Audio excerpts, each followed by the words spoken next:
بسم اللہ الرحمن الرحیم۔ ناظرین، آپ میرا یوٹیوب چینل دیکھ رہے ہیں، میرا نام ہے طاہر نعیم۔ تمام دیکھنے اور سننے والوں کو میری طرف سے السلام علیکم۔ میں فیس بک پیج پہ بھی ہوں۔ دیکھیے، آج اتوار کا دن ہے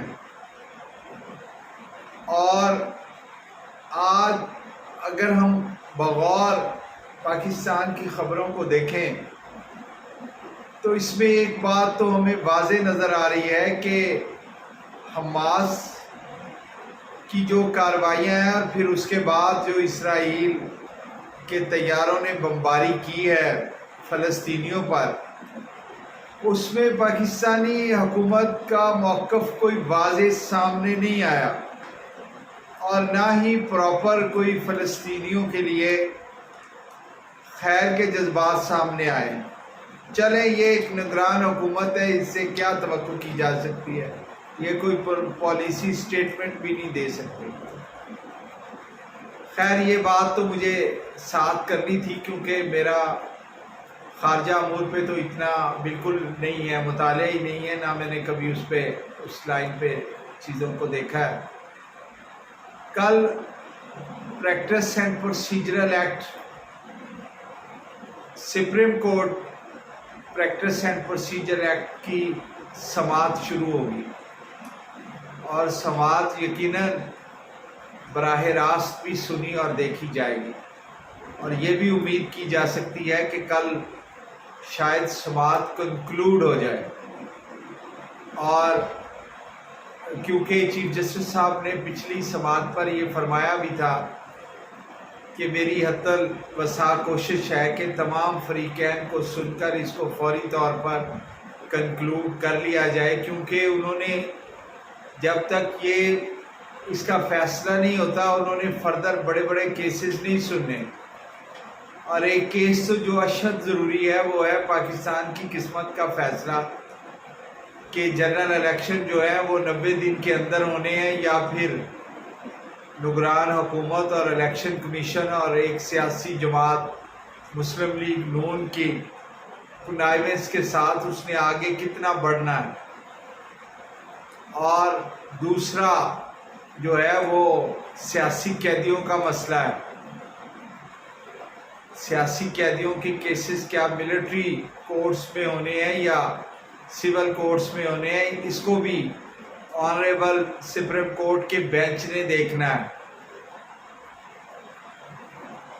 پریکٹس اینڈ پروسیجر ایکٹ جو ہے وہ اس کی براہ راست سماعت دکھا کر جتنے بھی لاء کے طالب علم ہیں ان پر ایک خاص احسان کیا ہے چیف جسٹس آف پاکستان نے۔ انہوں نے اپنے طور پر اپنے پورے بینچ سے جو ہے وہ کمیٹی سے یہ اپروول لی اور ان سے فیصلہ کروایا کہ اسے براہ راست دکھایا جائے۔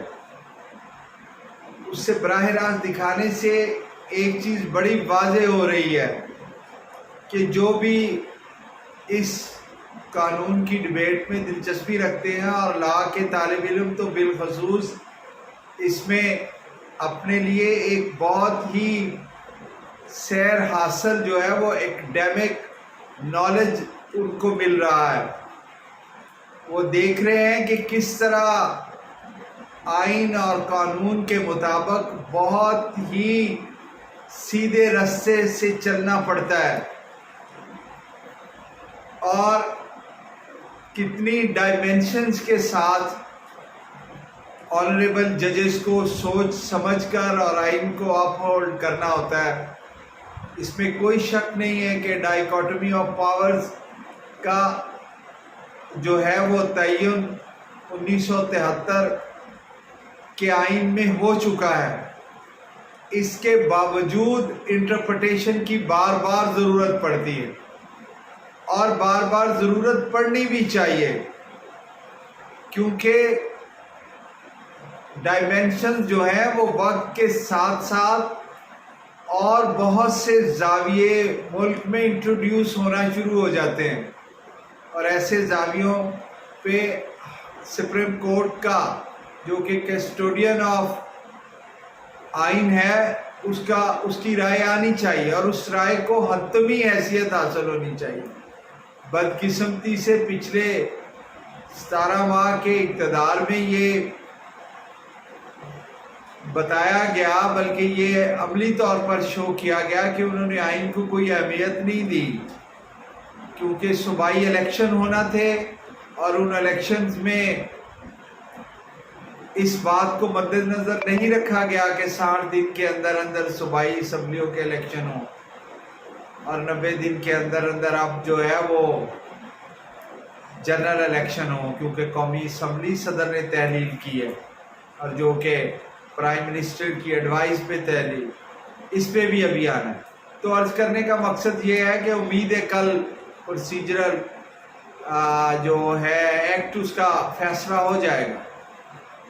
سب جوڈس ہے، لیکن میری بھی اپنی ایک رائے ہے، وہ یقیناً واپس جائے گا پارلیمنٹ کو۔ ڈائیکاٹمی آف پاورز کا بالکل خیال رکھنا چاہیے، انڈیپینڈنس آف جوڈیشری کا بھی خیال رکھنا پڑے گا۔ فاضل چیف جسٹس صاحب نے آبزرو فرمایا تھا کہ امر شورا بینہم کہ قرآن مجید میں لکھا ہے کہ باہمی مشاورت۔ دیکھیں، قاضی نے باہمی مشاورت نہیں کرنی، قاضی نے اپنے بینچ سے ضرور کر لے، لیکن قاضی نے کسی دیگر سے مشاورت نہیں کرنی۔ یہ حکومتی نظام و نسق چلانے کے لیے پارلیمنٹ نے کرنی ہے مشاورت، اور اس کا ایک طریقہ ہے کہ انہوں نے 18 سال کا ووٹر مقرر کیا ہوا ہے اور اس سے پارلیمنٹ بنتی ہے اور پارلیمنٹ پھر مشورے سے قانون سازی کرتی ہے اور اپنا ایکٹ بناتی ہے۔ بہت مہربانی، بہت شکریہ، غور فرمائیے۔